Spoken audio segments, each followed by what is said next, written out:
Handicapper Steve here, handicapping the racing from Gulfstream Park here on Thursday. It is the 14th of December, 2023. Gonna look at the 8th race from Gulfstream, but before I get on to that, remember to please follow me on Twitter at HorseRacingKid5 for more selections for race courses around the world, and I mean it, around the world.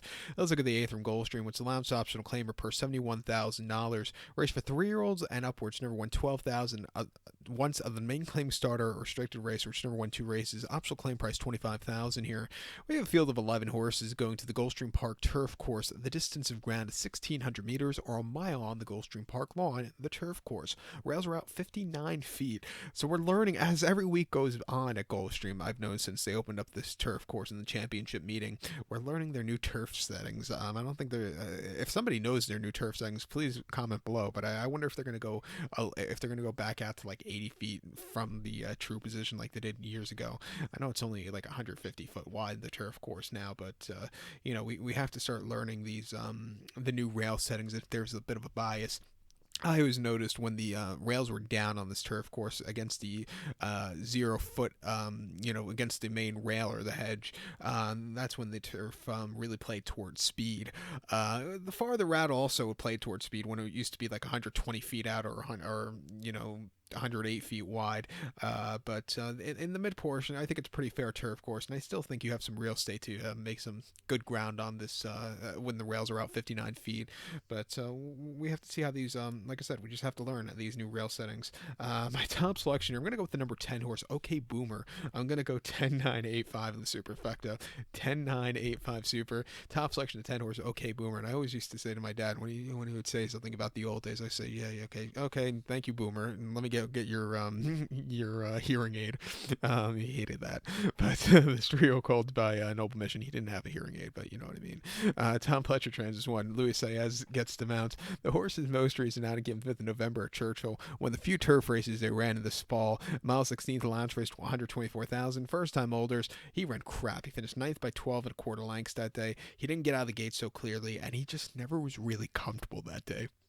Off the bench, you probably expect him not to get, the best out of the horse. Second off, where Tom Pletcher has decent numbers, 31%. Back to South Florida, where he has very good numbers. Training well, Palm Beach. I expect this horse to really improve and get the trip to win. And the Colonel Liam at Gulfstream Mile on the 4th of March, he finished 4th by length that day, and he was a little bit wide, but he was really gaining late. I thought he needed some more ground, but he ran his heart out that day. And then mid-January with a 7.5 and op 75, first time winners was a success. He won by length, stupidly wide, but he got up there with going away victory. Not a bad race after all said and done. He's training well Palm Beach, refreshing here at 4-1. He could definitely win. I think the 9 horse here, Beige Lounge for Belmont and Junior Alvarado, could get a trip to win. Most recently over the Churchill main track, 5.5 off the turf and allowance race, 124,000. First time winners. He finished 7th by 10 quarter lengths that day, and he didn't get out of the gate so clearly, and he's just not a dirt horse.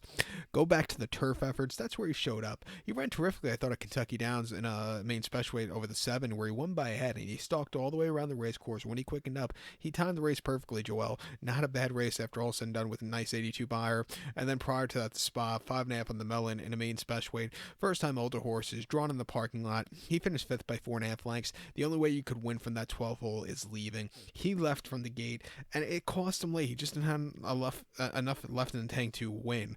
But I think back to a routing trip, training incredibly well down here in South Florida. Half mile drill, 47-2, 6th best workout of 108.